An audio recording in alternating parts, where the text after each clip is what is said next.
Hello everybody, this is Andrew the Moo, and we're done with Buzzarton Valley. And so now, guys, what we're going to be doing is we're going to be traveling from Buzzarton Valley to, not Buzzarton Valley, from Buzzarton to the Mongo Valley region. Because we got to go see Doc. But in order to do this, first we're going to take a look at the general store, because there may be some necessities that we need in order to survive.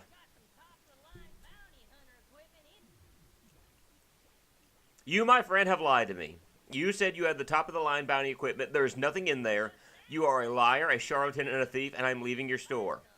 Just wait until I get to TripAdvisor. I'm looking through here. I see nothing. TripAdvisor will hear about this. I'm going to give your store a bad rating. Ugh. Yeah, I'm actually one of those guys that uses TripAdvisor. I have so much fun going to stores and rating them and things of that nature. But anyway, let's go ahead and head on out to the Mongo Valley. Look at you, genius! And that's what you get for being such an annoyance to me. Oh, wait, I actually have to talk to you. Shut up and open the door.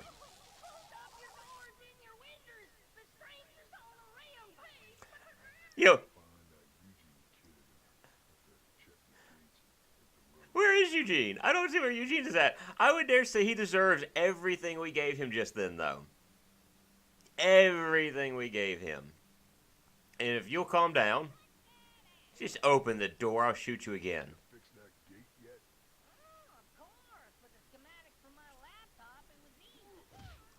Alright, now we can leave. Because of the fact that A, you're a jerk, B, you destroyed the Steve statue, and C, you got your laptop stolen. You deserve everything I gave you.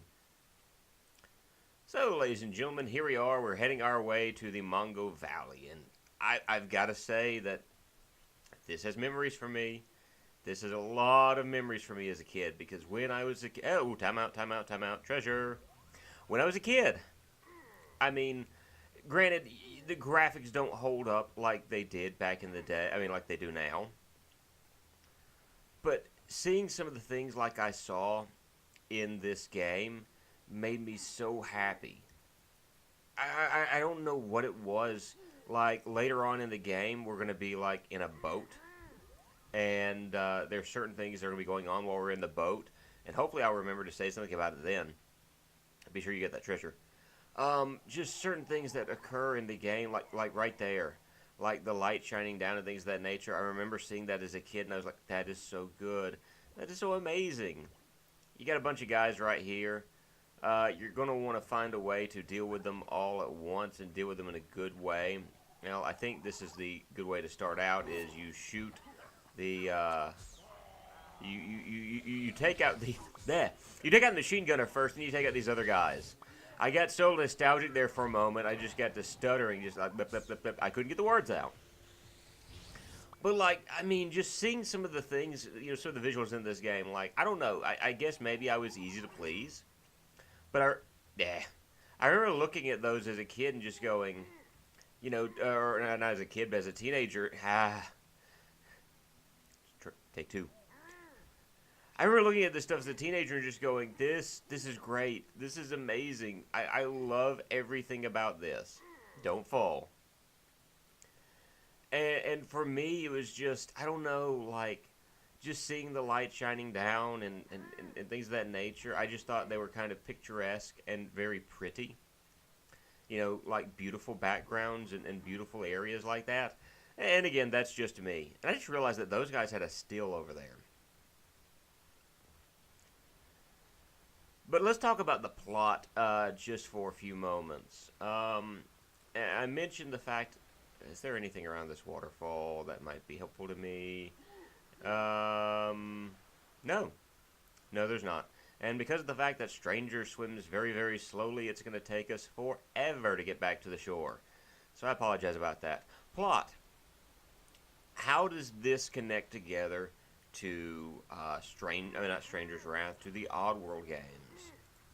Well, the way that it does that is, just to kind of give a reminder, I didn't play through the first Oddworld game, so it's not like I'm able to, really discuss, I can't go back to the old games and tell you what's going on, but in the Oddworld series, just to kind of give a quick overview, there are a group of what are they called? A group of a species of creatures called, I think they're the Octogi or the Gloctogi. I can't really remember at the moment. I think. Oh, okay. Now I got you. The Gluckins. These guys are like the creatures from the very first Oddworld games, and they were the high-ranking industrialists at Rupture Farms, where you see like Abe's Odyssey, Abe's Exodus, where these guys are like literally killing the creatures that Abe is a part of, the Mudokins, and they're basically their main goal is to destroy everything in their path. Not destroy, but to really to control and to destroy and to industrialize everything, even if it really and truly means the destruction of everything, if it brings them a profit. By the way, there's snipers all in this area. If you haven't figured that out by now, you're gonna have to be very careful.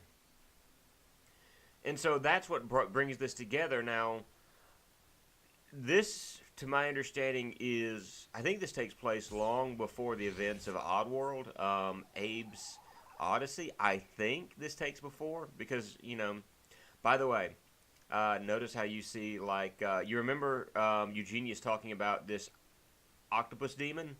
Well, there it is, like the octopus demon scrawled in that rock. And there's an enemy up ahead. We're turned here.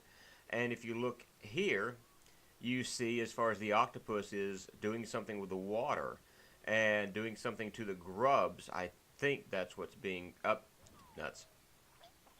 what's being done here. And because of his actions, let me kill him real quick. Let's see if we can.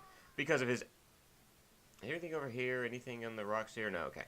Because of his actions, the fish are dying.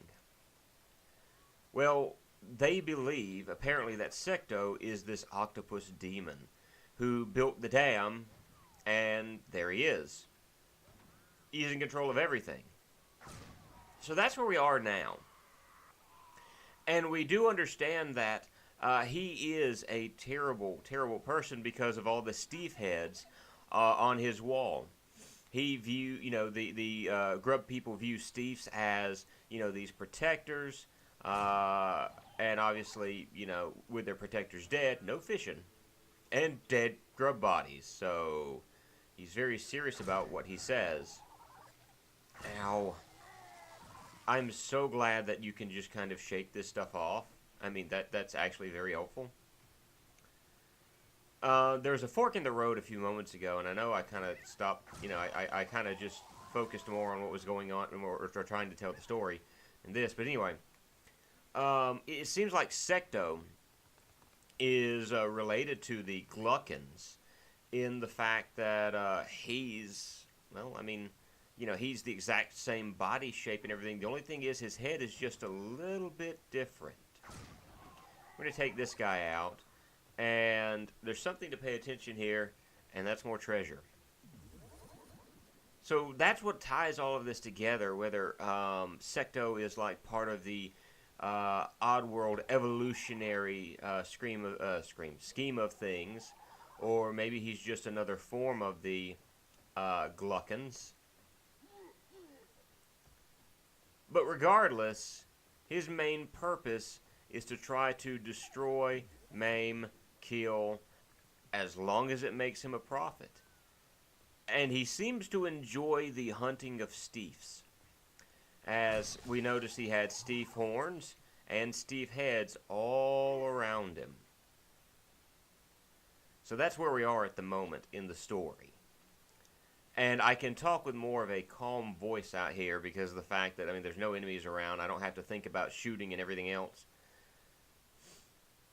So, I think at this point you maybe understand the next objective is not necessarily just the bounties, but since this this secto has entered into the story, then that explains to us a whole lot about what's going on, and even what we're going to have to accomplish as the Steve.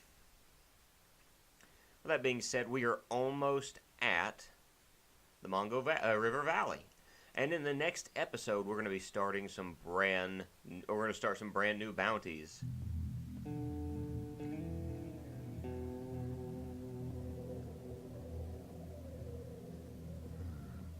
Still needs more moolah for that surgery. The best to ask them town folks how to get to Doc's place up here in Mongo Valley. And well, that was very graceful of you. If you try to go over to the river port, you're not going to be able to get inside. There are a couple of things you're going to have to do before you're even allowed.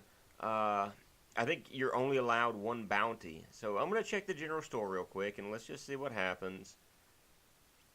Do you have anything for us? Do you have anything for us? Do you have anything for us?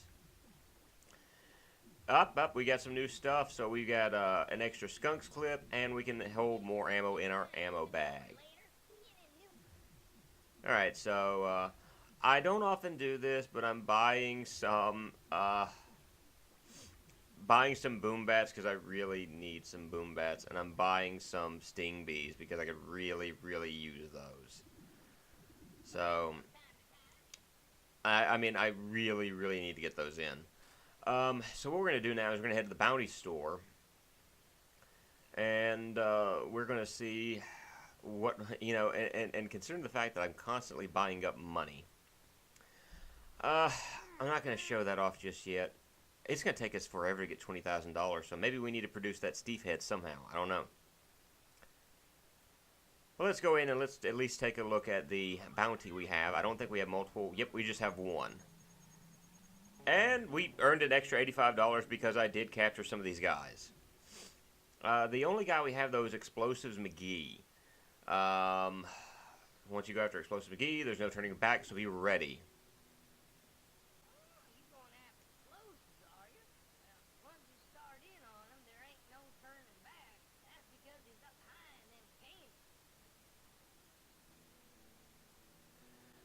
So I guess we're going to take on Explosives McGee in the very next episode.